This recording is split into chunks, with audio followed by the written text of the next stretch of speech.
Chemical reactions की तरफ चलते हैं। तो केमिकल रिएक्शंस को पढ़ लेते हैं। सबसे पहले तो डॉव्स प्रोसेस। डॉव्स प्रोसेस जो है उसके अंदर आप क्या करते हो, आप यहां पर बेसिकली आप क्या करते हो, एराइल हैलाइड से, आपके पास एराइल हैलाइड है, ठीक है, उससे आप क्या बनाते हो, एराइल हैलाइड से आप लोग बेसिकली बना रहे होते हो फिनॉल।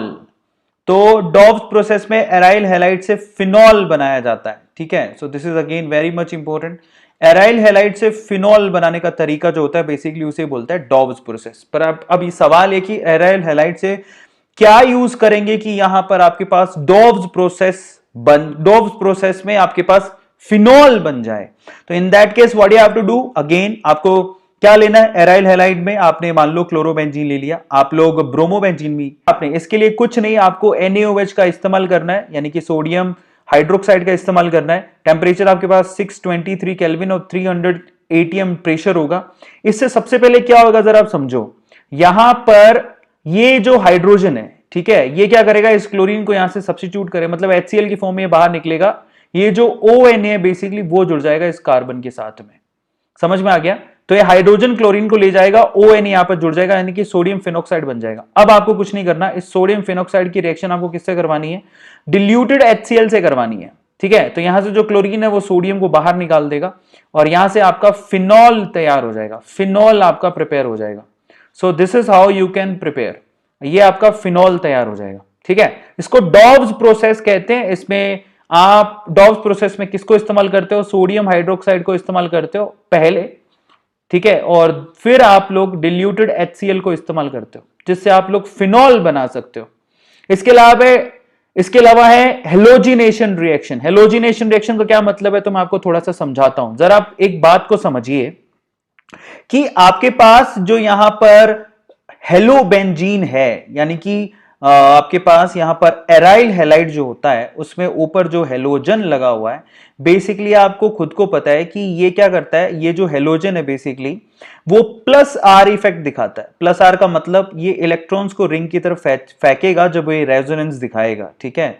तो इन दैट केस आपको भी पता है कि जो प्लस आर इफेक्ट दिखाता है उससे जो भी प्रोडक्ट बनेंगे, आप यहां पर बेंजीन रिंग पे जो भी सब्स्टिट्यूशन रिएक्शन करवाना चाहते हो, इन दैट केस आपके पास ऑर्थो और पैरा डायरेक्टिव कंपाउंड बनते हैं, ठीक है। ये तो जानते हो क्योंकि ऑर्थो और पैरा डायरेक्शन पे आपके पास इलेक्ट्रॉन की डेंसिटी ज्यादा होती है।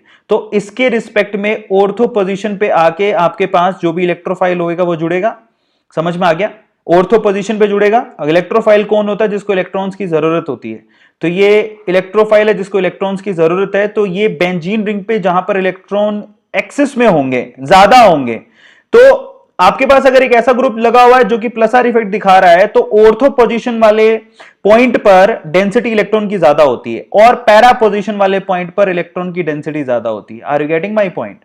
सो दिस इज ये एक्स, यानी कि ऑर्थो और पैरा डायरेक्टिव कंपाउंड बनेंगे, ये आपको ध्यान रखना है सबसे पहले। तो अब मान लो कि आप डायरेक्ट हेलोजिनेशन करा रहे हो, तो एनहाइड्रस FeCl3 की प्रेजेंस में अगर आपने क्लोरीन से इसकी रिएक्शन करवाई तो आपको पता है कि ये ऑर्थो पोजीशन पे, ये देखो एनहाइड्रस FeCl3 क्या करेगा, यहां से Cl+ ये इलेक्ट्रोफाइल देगा और ये इलेक्ट्रोफाइल एक तो कहां पे लग जाएगा, ऑर्थो पोजीशन पे, और दूसरा प्रोडक्ट कहां पे लगने से मिलेगा, पैरा पोजीशन पे। तो आपको ध्यान रखना कि ऑर्थो और पैरा डायरेक्टिव कंपाउंड बनेंगे, जिसमें से पैरा डायरेक्टिव कंपाउंड बेसिकली ज्यादा सिमेट्रिकल होने की वजह से स्टेबल होते हैं, मेजर मिलते हैं, ज्यादा मिलते हैं, आपको ध्यान रखना है। तो ये जो पैरा डायरेक्टिव कंपाउंड्स होते हैं बेसिकली वो आपको ज्यादा मिलेंगे, ठीक है। सो ये आपको ज्यादा मिलेंगे, मेजर कंपाउंड ये होगा क्योंकि ये सिमेट्रिकल होते हैं, ऑर्थो वाले नहीं। लेकिन आपको ऑर्थो पैरा डायरेक्टिव कंपाउंड ही मिलेंगे, ठीक है। अब देखिए, जैसे नाइट्रेशन करवा रहे हो आप, नाइट्रेशन कैसे होता है आप लोग बताइए। सपोज करो कि आपने क्लोरोबेंजीन ले लिया, सपोज करो कि आपने यहां पर क्लोरोबेंजीन ले लिया, सपोज करते हैं अपने क्लोरोबेंजीन ले लिया, ठीक है। सो ये क्लोरोबेंजीन में ऊपर आपके पास यहां पर क्लोरीन लगा दी। अब इस क्लोरोबेंजीन के ऊपर आपने इसकी रिएक्शन किसके साथ करवा दी, H2SO4 की प्रेजेंस में आप लोग HNO3 से इसकी रिएक्शन करवा रहे हो। इन दैट केस आपको NO2+ ये मिलेगा, nitronium ion basically as an electrophile काम करेगा, ठीक है। तो ये जो NO2+ आयन है, एक बार ये ऑर्थो पोजीशन पे जुड़ेगा, एक बार ये पैरा पोजीशन पे जुड़ेगा। Are you getting my point? So यहां पर ऑर्थो और पैरा डायरेक्टिव, ठीक है, कंपाउंड यहां पर बनेंगे, यानी कि क्लोरीन तो यहां पर लगा हुआ है, एक बार ऑर्थो डायरेक्टिव कंपाउंड बनेगा, एक बार ये पैरा डायरेक्टिव कंपाउंड बनेगा, तो ये ऑर्थो और पैरा डायरेक्टिव कंपाउंड्स आप लोगों को यहां पर मिलेंगे। ओके, तो ये मतलब है इसका। तो यहां पर जो भी आप रिएक्शन, नाइट्रेशन रिएक्शन कराते हो, NO2 जो आपके पास जुड़ेगा वो एक बार ऑर्थो पोजीशन पे, एक बार वो पैरा पोजीशन पे जुड़ेगा। आपको दिखा देता हूं। और पैरा पोजीशन वाला ज्यादा स्टेबल होगा, this is more stable as compare to ortho. ठीक है, ऐसे आप सल्फोनेशन करवा लो। सल्फोनेशन कैसे कराओगे? अगेन आप लोगों को क्या लेना है, आपके पास एराइल हैलाइड लेना है। एराइल हैलाइड लिया आपने, X लगा हुआ है, कुछ भी क्लोरीन, ब्रोमीन, आयोडीन, व्हाटएवर, इसका रिएक्शन आप H2SO4 से कराओ। ठीक है, तो यहां पर जो SO3H है ना, SO3H, यही आपके पास क्या होएगा, SO3H प्लस। ये जो आपको दिखाई दे रहा है SO3H प्लस, बेसिकली यही है आपके पास एक इलेक्ट्रोफाइल जो यहां से आपको मिलेगा। आ रहा है समझ में? तो H2SO4 में SO3H प्लस ये एक इलेक्ट्रोफाइल है जो आपको यहां से मिलेगा। यही इलेक्ट्रोफाइल एक बार ऑर्थो पोजीशन पे लगेगा, एक बार पैरा पोजीशन पे लगेगा। ठीक है, तो बहुत सिंपल है। H2SO4 से आपके पास ऑर्थो पोजीशन पे SO3H एक बार लग गया, एक बार पैरा पोजीशन पे लग गया। पैरा वाला ज्यादा स्टेबल होगा क्योंकि वो सिमेट्रिकल होता है। सिमेट्रिकल का क्या मतलब है? इसमें देखो, एक क्लोरीन ऊपर की तरफ, एक ग्रुप ऊपर की तरफ है और एक जस्ट उसके अपोजिट है। समझ में आ गया? तो बेसिकली क्या हो रहा है यहां पर, बैलेंस्ड है, एक दूसरे को बैलेंस बना के रखे, ऊपर से खींच रहा है, एक नीचे से खींच रहा है, बैलेंस बना हुआ है। तो सिमेट्रिकल कंपाउंड है, इसलिए ज्यादा स्टेबल है। सल्फोनेशन के बाद आता है Friedel-craft alkylation. What do you mean by Friedel-craft alkylation? तो इन दैट केस आपको क्या करना है, यहां पर सबसे पहले तो आप जरा चेक करो, आपको यहां पर ये चाहिए सबसे पहले तो क्या, एराइल हैलाइड। तो एराइल हैलाइड लिया आपने। फ्रिडल-क्राफ्ट एल्काइलेशन में रिएक्शन करवानी होती है CH3Cl से, मतलब CH3X। समझ में आ गया? लेकिन यहां पर AlCl3 की प्रेजेंस भी रहेगी, जो कि क्या काम करेगा यहां पर, AlCl3 बेसिकली यहां पर लुईस एसिड के जैसा काम करेगा। ठीक है, तो ये क्लोरीन बेसिकली AlCl3 के साथ चला जाएगा और CH3 प्लस यहां पर ये एक इलेक्ट्रोफाइल तैयार हो जाएगा। अब ये इलेक्ट्रोफाइल बेसिकली क्या करेगा, एक बार ऑर्थो पोजीशन पे और एक बार पैरा पोजीशन पे जाके जुड़ेगा। ठीक है, तो यहां पर अगेन मैं यहां जो प्रोडक्ट बना रहा हूं वो बहुत ही सिंपल है। यहां पर ये X ऊपर है, एक बार ऑर्थो पोजीशन वाला, ठीक है, CH3 ग्रुप जुड़ गया और एक बार पैरा पोजीशन पे जाके CH3 ग्रुप जुड़ गया। अब पैरा वाला ज्यादा स्टेबल है क्योंकि वो सिमेट्रिकल है। आ गया समझ में? बस ये सिंपल सा लॉजिक है और इससे आपका फ्लो चार्ट खत्म हो जाएगा। तो यहां पर क्या बन रहा है, 1-chloro-2-methyl-benzene, ऑर्थो वाला एंड पैरा वाला, जिसमें जो पैरा वाला है बेसिकली वो ज्यादा स्टेबल है। ठीक है, अब हम चलते हैं फ्रिडल-क्राफ्ट एसाइलेशन। ये भी बहुत इंपॉर्टेंट है। एसाइलेशन के केस में क्या करना होता है, अगेन आप लोग बेंजीन रिंग ले लो।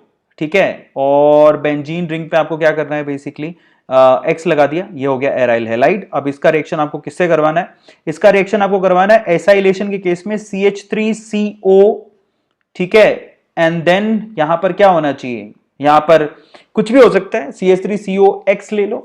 ठीक है, CH3COX से करवा दिया सपोज, या Cl लगा हुआ है तो उसको क्या बोलेंगे, क्या बोलेंगे, इथेनोइल क्लोराइड। X लगाया तो क्लोरीन लगा दिया, X की जगह अगर क्लोरीन लगाया तो इथेनोइल क्लोराइड बोलेंगे। ठीक है, सो इन दैट केस क्या होगा, और अगर यहां पर भी आपको AlCl3 की प्रेजेंस रखनी पड़ेगी। ठीक है, अब क्या होगा, ये यहां से X निकलेगा, जो कि X यानी कि मान लो कि यहां पर क्लोरीन ही लगा हुआ है, सपोज करो कि यहां क्लोरीन लगा हुआ है, तो ये क्लोरीन यहां से अपने इलेक्ट्रॉन लेके निकलेगा, एल्यूमिनियम के साथ जुड़ेगा। ठीक है, और यहां पर एक कॉम्प्लेक्स कंपाउंड बनाएगा एल्यूमिनियम के साथ। तो पीछे आपके पास एक इलेक्ट्रोफाइल बच गया, क्या बच गया, CH3C डबल बॉन्ड O, और यहां पर आ गया प्लस। ये आपके पास एक इलेक्ट्रोफाइल है। ठीक है, सो दिस इज द इलेक्ट्रोफाइल। ये बेसिकली अब क्या करेगा, एक बार ऑर्थो पोजीशन पे अटैक करेगा, एक बार ये पैरा पोजीशन पे अटैक करके जुड़ेगा।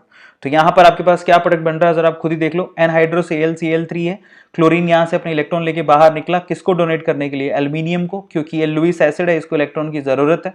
अब यहां पर CH3CO+ बेसिकली ये एक इलेक्ट्रोफाइल है जो कि ऑर्थो और पैरा पोजीशन पे अटैक करके जुड़ेगा।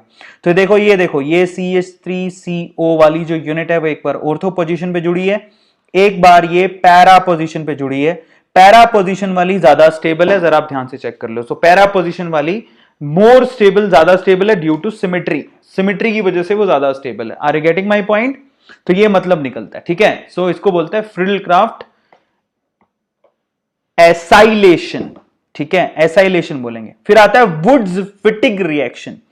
वुड्स-फिटिग रिएक्शन में आप लोग क्या करते हो, आप एल्काइल चेन और एराइल चेन को जोड़ रहे होते हो। यहां से आपने वुड्स रिएक्शन के केस में एल्काइल हैलाइड ले लिया, फिटिक रिएक्शन के केस में आपने एराइल हैलाइड ले लिया और इनको सोडियम से रिएक्शन करवा दी, ठीक है।